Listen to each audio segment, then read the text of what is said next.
Funniest mental lapses you've seen during games. Yeah, number 5, Ranked. not that funny, but kind of funny now because he's okay. I was on the sideline in Green Bay, and in a goal line play, this tight end we had took a really bad hit, and the athletic trainer says, "Hey, I think that guy might have got hit in the head.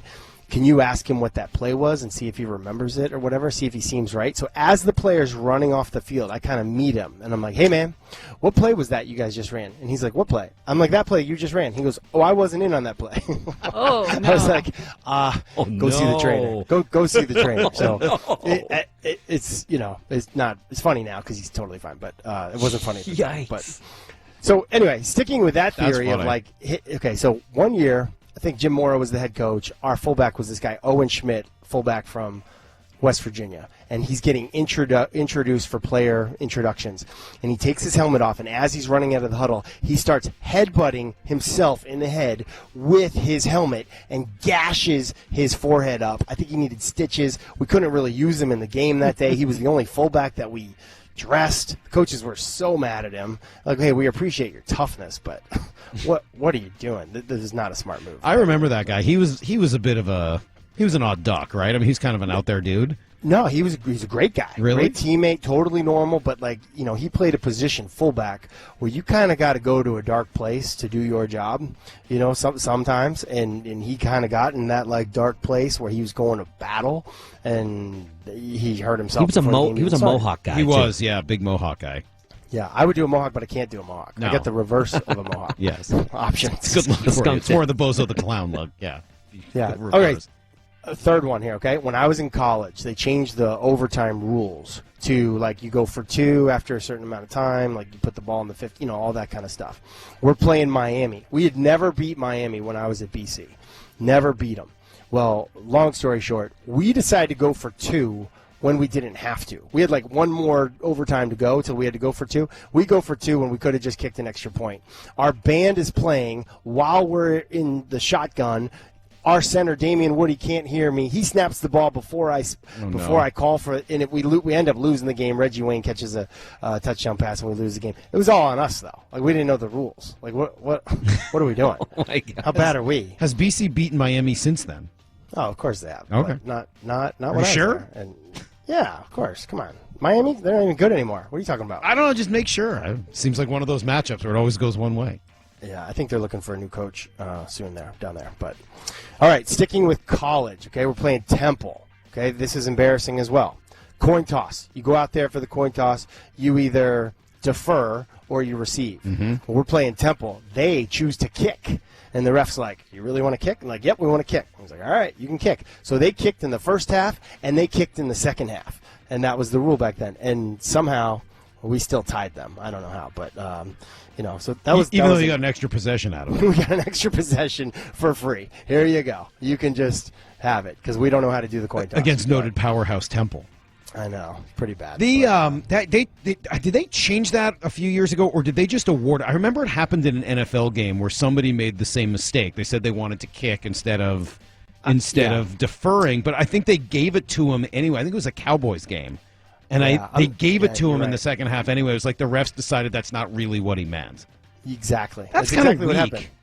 Well, the refs, I will say, we've talked about officiating on here a lot, and it's an art, and sometimes it's not very good art, but it's still art. Doesn't this seem like they've sort of gone out of their way in the league the last few years to eliminate some of those mental boneheaded plays that would happen on kickoffs around the goal line, or it seems like they've made that a whole lot easier than when we were growing up and or you were playing the game. And I don't even know if you guys know this, but when they sometimes will say, "Oh, holding on number whatever, that penalty is declined," half the time they don't even ask you. The refs make the decision for you, so you don't even have to be an idiot and screw it up. The refs will be like, "You want to decline this, right?" You're like, yeah. It's kind of like me at Vegas when I'm playing blackjack. I'm like, "I'm going to hit." He's like, "I'm going to stay. I'm going to stay." It's like the dealer helping you out. Let me help you with the book here. Thank you. Yeah, so that's officiating a little bit. Yeah, you don't want to hit 16 against the 4. Exactly. All right, the number one mental lapse you've seen on a football field. Well, this is kind of funny. So I'm with the Indianapolis Colts, and we're playing the Denver Broncos. And I can't remember if it was a playoff game. It might have been. But we're in a 2-minute drive, and Andrew Luck, we got a wristband on or whatever, and Andrew Luck's on a drive, and Von Miller sacks him. and whatever, we end with a field goal or something like that, and we come out for the second half, and Andrew can't find his wristband, and he's like, oh man, I think Von Miller stole my wristband at the end in that 2-minute drive in the second quarter. And we're like, what? No way. We're like alerting like the equipment guys, who are alerting like the NFL officials, like, hey, that's not right. You can't do this. You can't do that. And I just had a bad feeling. And I'm like, I go to like the youngest equipment guy. I'm like, hey, will you go just run in the locker room and just check his locker? Because like this is a big accusation. I don't know. So he runs in there and he's like, he comes back out 10 minutes later. He's like, all right, it was not in his locker, but I did find this wristband with all the plays on it in the toilet stall. Oh no! So I mean, crisis averted. It was great, but it was it was a funny story. Oh, what does Luck say when he's confronted with that later? Hey, it's like, listen, it's like lining up under the guard instead of the center. You got a lot on your plate. You got a lot, it's just like I got a lot. There's not a lot of time at halftime to make adjustments, get some Gatorade or whatever, and also go to the bathroom, especially not that kind of a bathroom. So, you got limited time, and like I said, we were in a 2-minute drive, and then we had the ball coming out in the second half, I think. So that is, it's just a mental lapse. It happens. You laugh at it, you move on. I don't know about you. That is truly like the nightmares that I get are always like, I'm asked to go play, football and I don't have my cleats, or I'm asked to go play baseball and I don't have my glove, or any, like, that's my stress nightmare. Have you ever gotten to a golf course and not had your clubs?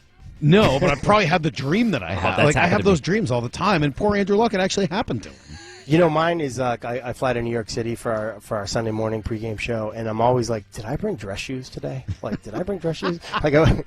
That's like my. Do they even see your feet on it? Yeah, for 2 segments. Like, you got mossed, and then I do this like. Okay, so they got to be able to see your shoes. You got to look good. Yeah, well, I prefer just to not look bad. Actually. Right, but just don't look bad. Just don't let Randy Moss show you up.